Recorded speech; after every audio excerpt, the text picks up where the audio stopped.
All right. Hello, everyone. My name is Xavier, My name is Ben. My name is Henry. My name is Angelica. and we are the Model We're UN. Model UN. We're Yeah. Model UN. To start, I use he, him pronouns. Oh, yeah, they, them Oh, pronouns. he, him pronouns. She, her pronouns. All right. And today So let's get into it. we're gonna be talking about a clip from Django Unchained. It's Leonardo DiCaprio's character. Um, I think his name is Calvin Candy, and he's talking about Candy, his yeah. old slave Ben. He's got the skull of his old slave Ben that used to take care of his father and of him. He's talking about phrenology, and it's essentially like encompassing this lesson of like racism is taught, and he learned this by using this skull that is like a metaphor, uh, like a metaphorical prop shown by the close-ups in the scene. Um, yeah. The prop is a very big part of this scene.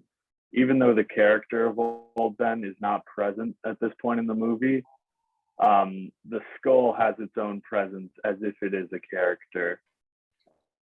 It does, as Xavier put it, signify what Leo's character, Calvin Candy, is talking about. And it symbolizes just the power dynamic of, you know, at the time, what people like Calvin Candy were able to wield over slaves.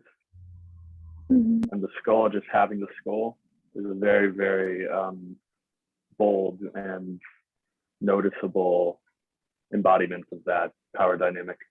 Yeah, like even I mean, after death. what I was also going to say. Oh, Go ahead. My bad. no. Oh, I was just going to say that a skull usually signifies the fact that it's like a part of the skeleton that is sort of a stripped down version of Ben. And skulls are usually in context usually a very scary, not a very scary thing, but they're usually used to symbolize something like death and negativity. And I just thought that using the skull as a metaphor like hit home even more, instead of just him explaining it. The fact that he has a prop while he's explaining it, like if he didn't have the skull right there with him, we wouldn't really see the effects of like the dents and everything else. I thought, Yeah, and the ambience is dark and gloomy, and it's like focused on the main character, as you said, guys, but it makes it seem like so serious and mysterious at the same time. And the cigarette shot is kind of like a part of his image. I mean, Candy's image. And it makes him seem like such a relaxing person who doesn't really care about other people. And when he's saying that Ben took care of him, his dad's dad, he gives like an impression that slaves are supposed to be like that. They're supposed to take care of them, but obviously it's not true. And when Candy states that everyone has like three dimples in the skull, in white people's skull, it's associated with creativity, whereas in Africans, it's like the part of the brain that makes them like submissive. So basically, he's saying that Africans are genetically made to be slaves, which is kind of sad. And this whole scene is like so racist, he's talking about that. Yeah, Yeah.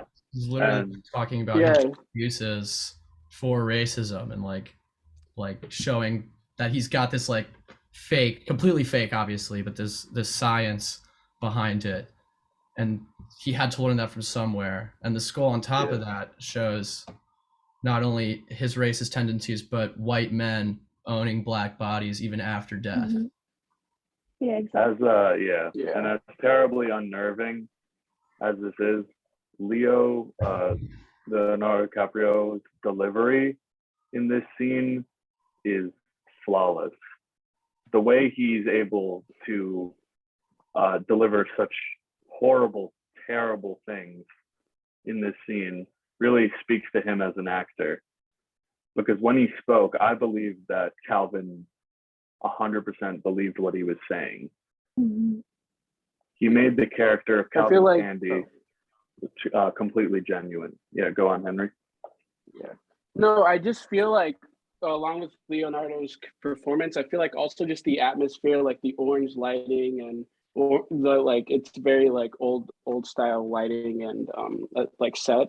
And it sort of like I don't know whether like that sort of like color palette makes you feel like a little bit more warmer. Like it's makes you feel it like what's the word? It it lets the audience take their guard down a little, and it's just the way to see. Yeah.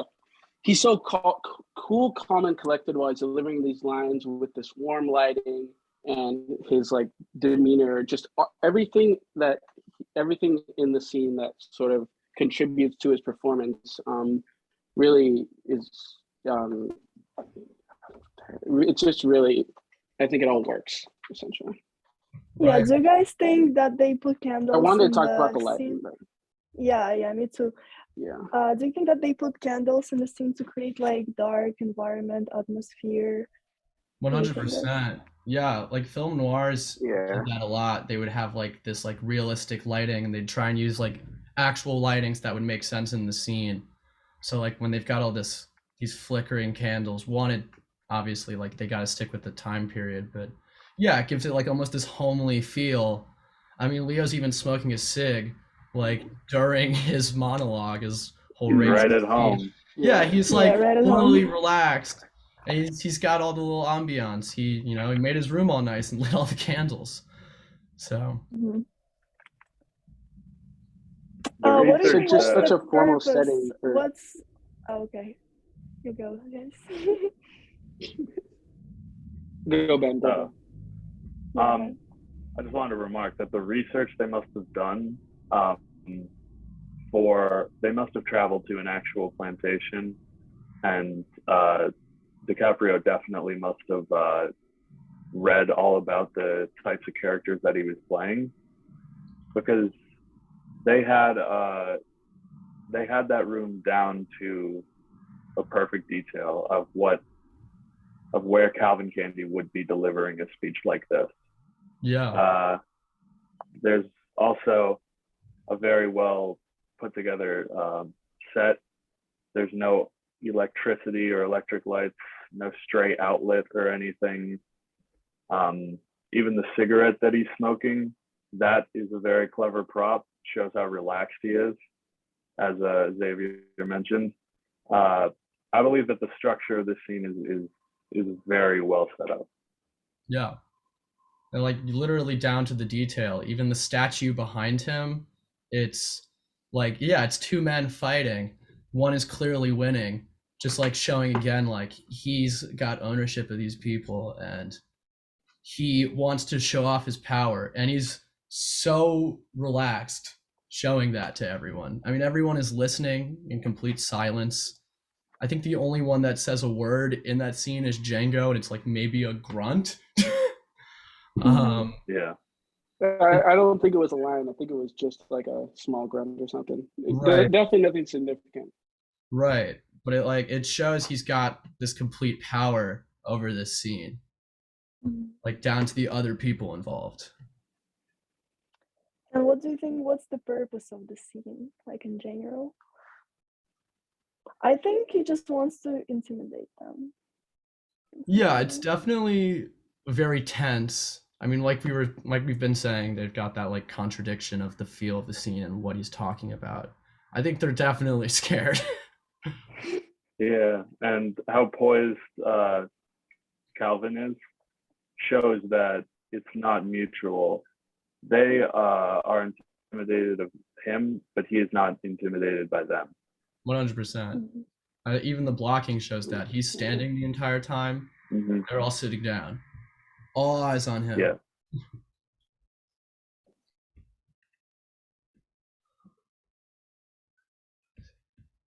There's also talking more about like metaphorical props and whatnot. Like the skull is pretty much the entire time.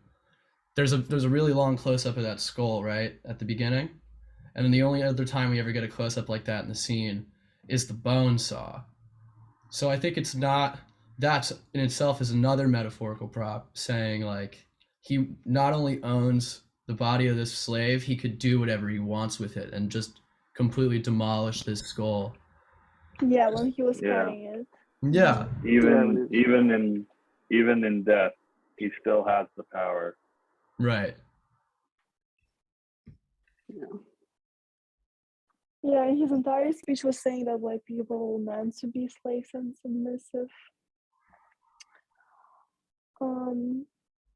Yeah, which is like really, really sad. And I haven't watched like the whole movie, but this scene showed me like his his image like in a different way. You know what I mean? Right. Yeah. And I mean, if you do watch the whole movie, like it ends up being like he gets got by the slaves essentially, and they, yeah, like it's great movie, highly recommend. But um, like it shows the power struggle that he has isn't, or the power he has isn't like infinite, and if he pushes it too far, which he even says, like he's even saying like earlier, he does this weird thing where he almost half empathizes with the slaves and says like, now why don't they kill us, I would have done it, or like something Mhm. like that. And it's like, yeah, he thinks that they'll never do it, and that his power is just completely infinite, yet in the end, sorry, but Leo.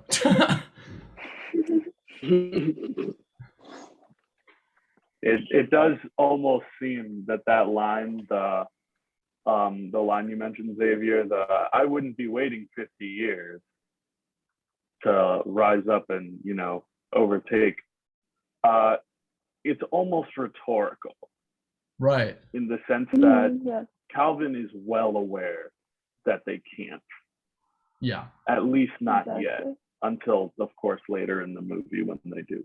But at this point, the power dynamic is so ingrained into this scene that it doesn't even require a rhetorical question from Calvin or a literal skull of a slave. It's some of the subtle details, like that statue of the two people fighting where one is clearly winning, and the character blocking where Calvin is standing up and the rest are sitting down. It subconsciously is unsettling and unnerving for everyone but Calvin. Right. 100%. And you see it in the other I mean, actors' it's performance too. it's just so unsettling because it's like almost as if he's like mocking them with a level head, right? Like you understand the gravity of what he's saying, but he's doing it with such like level-headedness and like he's done this, like he's had this type of speech like a thousand times before, and he actually like believes in what he's talking about, but it just as a viewer makes you very uncomfortable hearing these types of things being said from a point of like so like complacency. Yeah. There's no arguing from anyone at that table. They're just like, yeah, sure, I guess. Like, huh? Are you not hearing what Yeah. what Candy's saying? Are you not, like, especially like from Django's perspective, like looking at that and him having to like hear this and take it and not be able to do anything about it, or Right. not willing to like, you know, stand up and say anything about it. Just that intimidation factor. Really, Yeah, that's a great point. He doesn't even, like, Leo is saying like the slaves didn't rise up, or like why don't they? Django's literally right there and he knows the answer too, and he doesn't say anything. As strong as a character as Django is, he still is frozen. That's just the power of what's going on in this scene. Right. Django is frozen. Yeah. All but that like scoff or grunt that he makes. That's about it. That's all that he can say to something like this. Yeah. And the rest of the movie he's like sharp-witted, just throwing one-liners. Here, nah. Just stone cold. It's a very uncharacteristic. I was gonna say it was out of character. After like looking at this one isolated scene, after seeing the whole movie beforehand, now looking at this isolated scene, it's like, yeah, I mean, you could just see how much of a difference it was when Leo was in that position, when Candy was in that position. Right. Yeah. what do you guys think the main takeaway of this scene was?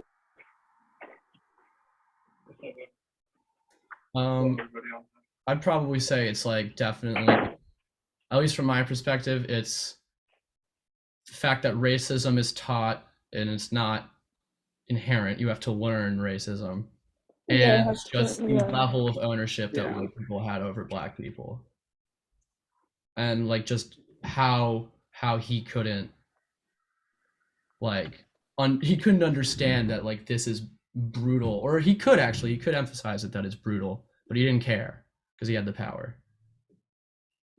It just shows how smart Candy actually is. He's Yeah. well aware of what's going Because on. he knows exactly. He's well aware of what he's talking about. He knows exactly what he's talking about. He's doing it anyway. Right. And I think he knows exactly how everyone in the room is feeling. Yeah. Yeah. This is a power struggle in and of itself that we're currently watching. He just loves fighting for it. Yeah, I think this was definitely a scene that just absolutely ingrained the dramatic power struggle between the slaves and Candy. And of course, the slaves and the slave owners, even down to a civilized monologue with little to no outburst or violence or anything, just Calvin in a room talking and everyone listens. Right. Yeah.